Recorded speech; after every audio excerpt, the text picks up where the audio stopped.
کیا تمام اصحاب پیغمبر نیک افراد تھے؟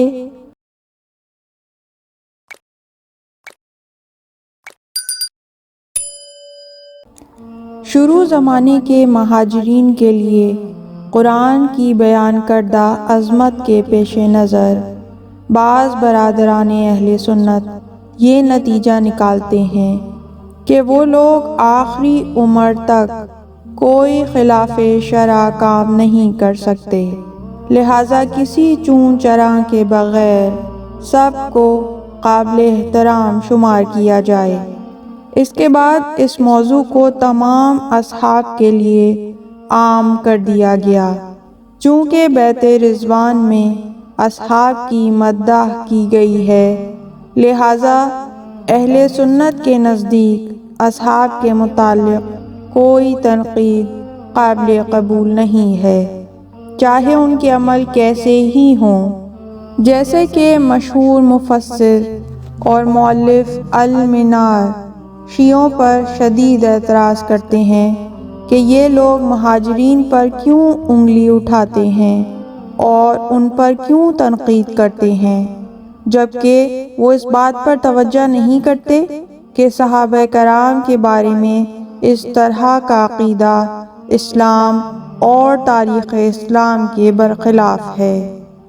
بے شک صحابہ اور ان میں سے بھی کچھ خاص افراد کا ایک خاص احترام ہے جن کے متعلق قرآن ذکر کرتا ہے، اس لیے کہ احترام اسی وقت تک ہے جب تک کوئی صحیح راستے پر قدم بڑھاتا رہے، لیکن جیسا کہ بعض صحابہ اسلام کے حقیقی راستے سے منحرف ہو جائیں تو پھر اصولی طور پر قرآن مجید کا کچھ اور ہی نظریہ ہوگا۔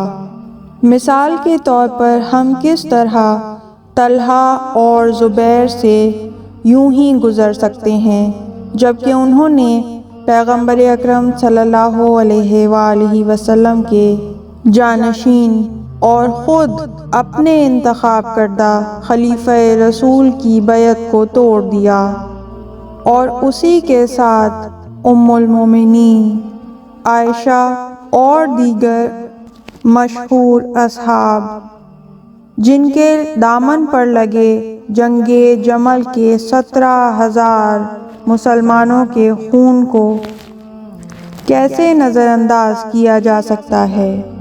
اگر کوئی شخص کسی ایک بے گناہ کا خون بہائے تو کیا وہ خدا کے سامنے جواب دہ نہیں ہے؟ تو اتنے لوگوں کا خون بہانے والوں کی پکڑ کتنی سخت ہوگی۔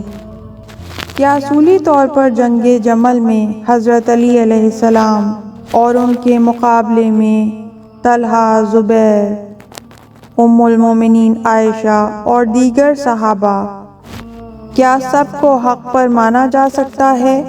کیا کوئی بھی عقل اور منطق اس واضح تضاد اور ٹکراؤ کو قبول کر سکتی ہے؟ اور کیا ہم صحابہ کی عظمت کی خاطر اپنی آنکھوں کو بند کر لیں اور رسول اللہ صلی اللہ علیہ وآلہ وسلم کی وفات کے بعد پیش آنے والے تاریخی حقائق کو نظر انداز قرار دیں اور اسلامی اور قرآنی قاعدہ کہ اِنَّ أَكْرَمَكُمْ عِندَ اللَّهِ أَتْقَاكُمْ کہ اللہ کے نزدیک کوئی مکرم نہیں ہے سوائے وہ کہ جو متقی ہیں، کیا اس قرآنی کلیے کو پاؤں تلے روند ڈالیں؟ کیا یہ غیر اسلامی اور غیر منطقی فیصلہ نہیں ہوگا؟ اصولی طور پر اس چیز میں کیا ممانعت ہے؟ یہ لوگ یہ کیوں نہیں سمجھتے اور کیوں نہیں مانتے کہ کوئی ایک شخص ایک روز جنتیوں کی صف میں اور حق کا طرفدار ہو سکتا ہے، لیکن اپنے اعمال کے نتیجے میں وہی شخص بعد میں دشمنان حق اور دوزخیوں کی صف میں جا سکتا ہے؟ تمام اعمال جنت اور دوزخ کا انحصار اعمال پر ہے۔ کیا تمام اصحاب معصوم ہیں؟ اور کیا ہم نے اپنی آنکھوں سے بہت سے لوگوں کے حالات بدلتے نہیں دیکھے ہیں؟ اصحاب ردہ یعنی رحلت پیغمبر کے بعد کچھ اصحاب کے مرتد اور کافر ہو جانے کا واقعہ شیعہ اور سنی سب نے نقل کیا ہے کہ خلیفہ اول نے ان سے جنگ کی اور ان پر غلبہ حاصل کیا۔ کیا اصحاب ردہ صحابہ کی صف میں نہیں تھے؟ اس سے کہیں زیادہ تعجب کی بات یہ ہے کہ اس تضاد اور ٹکراؤ سے بچنے کے لیے بعض لوگوں نے اجتہاد کا سہارا لیا اور کہتے ہیں کہ طلحہ، زبیر، معاویہ، ام المومنین عائشہ اور ان کے ساتھی مجتہد تھے اور انہوں نے اپنے اجتہاد میں غلطی کی، لیکن وہ گناہ گار نہیں ہیں بلکہ ان اعمال پر خدا کی طرف سے اجر و ثواب پائیں گے۔ توبہ! کتنی رسوا کن دلیل ہے!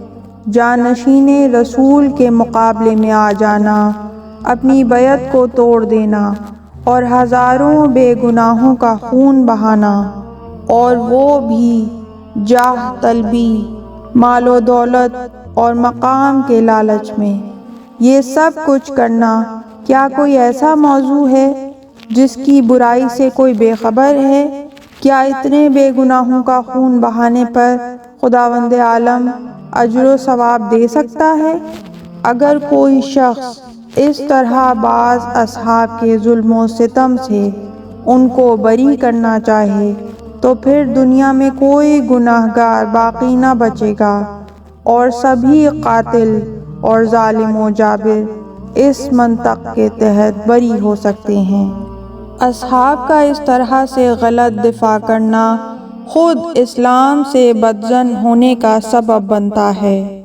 اس بنا پر ہمارے پاس اس کے علاوہ کوئی چارہ نہیں ہے کہ ہم سب کے لیے خصوصاً اصحاب پیغمبر کے احترام کے قائل ہوں، لیکن جب تک ان کے اعمال احترام کے قابل ہیں، لیکن جب وہ حق و عدالت کی راہ اور اسلامی اصول سے منحرف ہو جائیں تو پھر ان کا کوئی احترام نہیں ہوگا۔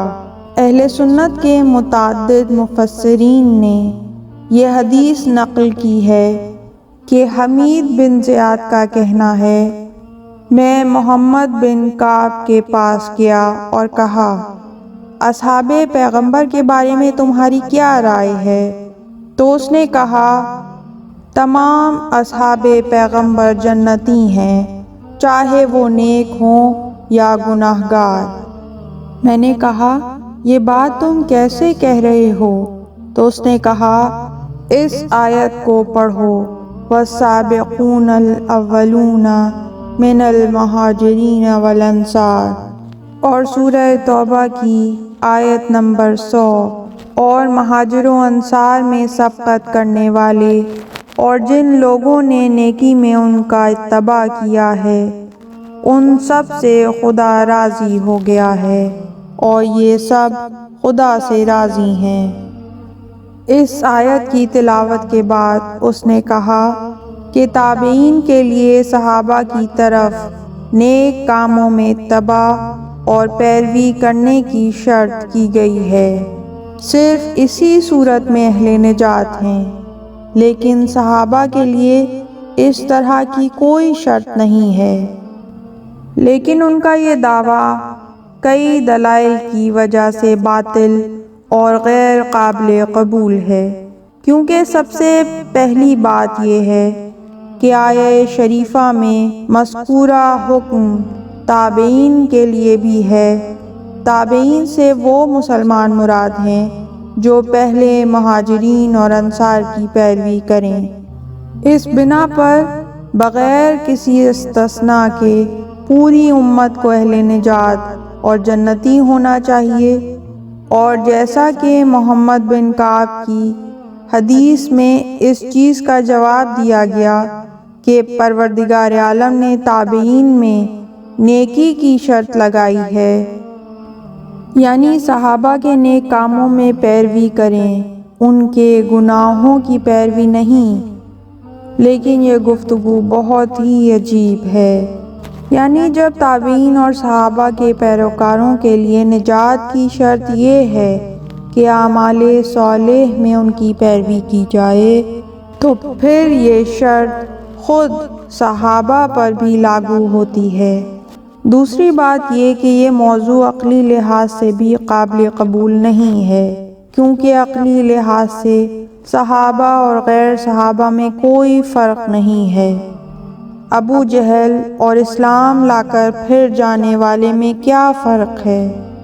طلحہ و زبیر جن کا شمار پہلے اصحاب پیغمبر میں ہوتا تھا، اسی طرح زوجہ پیغمبر جناب عائشہ کو جنگ جمل کے 17,000 بے گناہ مسلمانوں کے خون سے کون بری کر سکتا ہے؟ کیا پروردگار عالم اس خون کے بہنے سے راضی تھا؟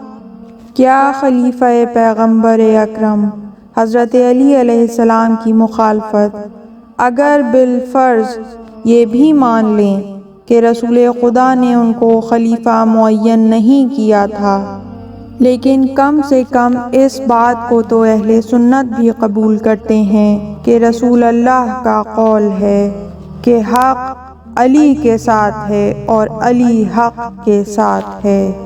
جس نے علی سے جنگ کی اس نے مجھ سے جنگ کی، اور جس نے مجھ سے جنگ کی اس نے اللہ سے جنگ کی۔